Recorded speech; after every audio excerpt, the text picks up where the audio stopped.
Very important issue. We've talked about the role of Maersk several times here on the show as a key link in the chain of the broader genocidal campaigns of Israel. There have been some important updates, I guess you could say, in the context of what's going on there. And so we are very happy to be joined on the show by Lea Kayali, who is an organizer with the Palestinian Youth Movement and their Mask Off Maersk campaign. Lea, welcome back to the show. Hi, Eugene. Hi, Rania. Thanks for having me. Oh, you're muted. Oh, I can hear her. Oh, am I muted? I think Eugene's earphones aren't working. They're telling me I'm good now. Lea, thanks for joining us. Thanks for having me. I hope you can hear me all right. Yes, I can definitely hear you all right. I think I was being sabotaged by the production team here at Breakthrough News. Wow. I'm just being honest. That's what took place. Either way, it's an honor to have you here. And I let's just start here with Maersk's recent decision.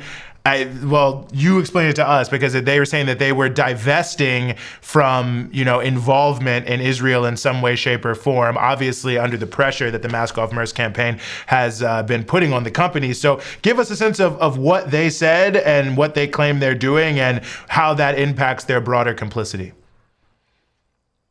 Yeah, so what we've seen in the last week is a really tremendous milestone in our campaign. Certainly not a total victory, and I'll get to that, but we have seen a really historic moment in the entire logistics industry, which is that after months of relentless campaigning against Maersk, that our organization, the Palestinian Youth Movement, has been leading along with comrades around the world. We've seen that Maersk has actually decided to end businesses with companies linked to Israeli settlements in the 67 Palestinian territories. So think like the West Bank.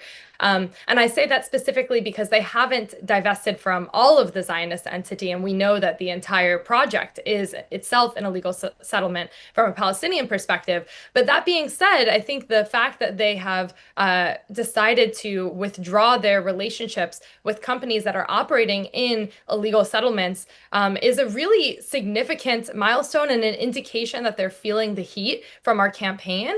Prior to them making this decision, we did release in January of this year a report that was really exposing how entangled they were with the settlement project. And I'm sure your viewers are probably familiar, but the settlement project, particularly in the West Bank, while not nearly, deserving comparison to the scale of grotesque violence and genocide we're seeing in Gaza, is also really the frontier of Zionist expansionism on Palestinian territory. So the fact that Maersk was deeply embedded in this system of land grabs and expansion through their business with companies and settlements was really one core part of their complicity in the genocide against the Palestinian people. So the fact that they have withdrawn those relationships shows that they're feeling some of the heat that our campaign is putting to them. That being said, we really do need to keep sort of our eyes on the ball here when it comes to their complicity with the genocide and particularly the weapons sales.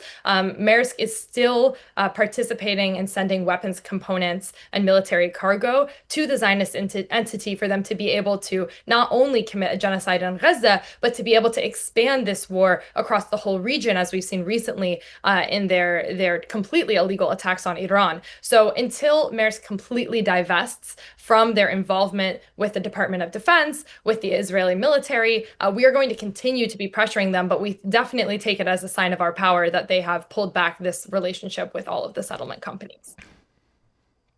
No, I think it's incredible what you all have been able to accomplish. And of course, as you said, it's not, the end. You're still going to go for bigger. But, I think this is also part of a larger movement to end this kind of corporate complicity and genocide. So I'm curious if you could talk a bit about how Maersk fits into the global supply chain that fuels Israel's war crimes, because it's one of many companies that's involved. That's right. I mean, Maersk is one of the largest companies in the world and the second largest shippings and logistics company. And so that's actually part of the reason, Rania, that we decided to target them, is they're an industry lead when it comes to really the arteries of imperialism. All of these companies, often headquartered in NATO allied countries, that are participating in whether it's the US's forever wars in the Middle East, Israel's continuing genocide on Palestine and the greater region. These shipping and logistics companies are playing a really core role, and Maersk is one of the industry leads in them. So what I think that means for the sort of broader imperialist and capitalist system is that when we see a company like Maersk, withdraw from the settlements, it means that others are going to follow. And that's why it's so important for us to keep up the pressure for them to withdraw their total involvement in the Zionist entity, in the project of militarism being used against our people, and hope that other companies are going to follow suit. One of the things I was just hoping you could talk about here, because I think the point you're making about the pressure they were feeling is so significant, is what has been happening with the Mask Off Maersk campaign, because it's been a wide range of activity on a number of different levels, and as you pointed out, across a number of different countries. And I think, that deserves to also be highlighted as well. Yeah, I mean, what we have seen with this campaign is that our power as people is our connection to one another and the mass nature of our movement. So, we as the Palestinian Youth Movement have taken up particular local campaigns and actions in places where we have folks on the ground. But what we've also seen is that we've been able to make connections with folks, dock workers in France, people doing street organizing in Morocco. Really, the Mask Off Maersk campaign has become totally global. Organizers in the Netherlands, as recently as yesterday, have been taking really dramatic and inspiring action against the companies that are providing weapons to Israel, including Maersk. And so what we've seen is, we're both the movement has become global in relation to this campaign, and I think in relation to the broader Palestinian liberation and anti-imperialist movements around the world, and also the spectrum of people who are invested in seeing Maersk drop these connections is really quite wide. We've seen folks who are organizers and activists who are already tapped into movement that are feeling inspired to take action against Maersk, but we've also seen everyday folks who work at these docks where Maersk is shipping weapons components through decide to take the moral and courageous stand to walk off the job or to organize through their union to refuse to participate in these shipments. So I think the global nature of the campaign, as you asked about, is really one of the things that I feel most inspired by. And I think, as a Palestinian, seeing that folks, people of conscience around the world, even in people who are not Arab, are not, don't have connections to the region that have been destroyed by Zionism or embattled by Zionism, folks around the world have, taken a stand for Palestine, have taken a stand against Maersk, really see the clear morality in this issue. And I think that's how we win, is by building those connections worldwide. I'm curious if you can talk a bit about what's been successful here in terms of tactics, because I think what people have really struggled with during this horrific and ongoing genocide is they start to feel a little bit helpless, like nothing's working. I'm going to protest. I'm calling my senators. I'm doing everything I can. I'm writing letters. I'm talking to my neighbors. I'm going to meetings. And it just the genocide still, carries on. And it can feel very demoralizing. But you guys have succeeded in something so important. So yeah, can you talk a bit about the tactics involved here? You've got, it's not just one thing that you're doing. You're working with several different groups and organizing this way and that way. And yeah, tell me what that means in practice. Yeah, I really appreciate the question, Rania, because to be real, we are absolutely seeing that burnout, that disillusionment.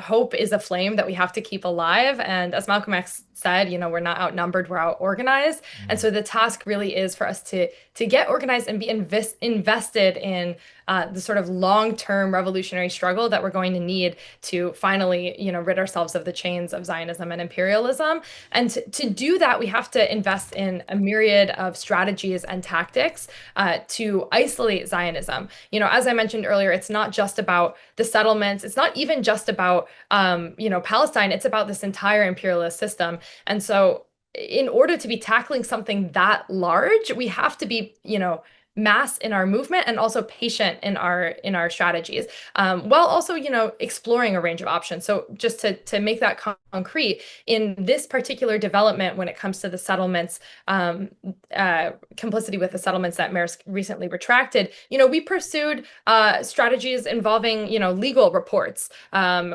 advocacy in the UN. We pursued more direct, action with some of our comrades that were, sitting in or protesting outside of Maersk headquarters.